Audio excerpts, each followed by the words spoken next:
Uncle দেখেন তো এই নুডলস দুটোর দাম কত? কি চিঙ্কি, নুডলস নিয়েছো? এই নুডলস দুটোর দাম 60 টাকা।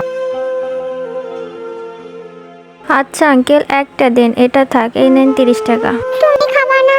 এই চুপ করো। কি বলছো চিঙ্কি? কিছু না আঙ্কেল, চলো। এটা আমরা দুজনে ভাগ করে খাবো। এই এই এই চিঙ্কি শোনো, বলেন আঙ্কেল। এটা নিয়ে যাও। এটা তো এক পাশ নষ্ট হয়েছে, আমার কোনো কাজে লাগবে না, নিয়ে যাও। Thank you uncle. আচ্ছা, ভালো থাকো।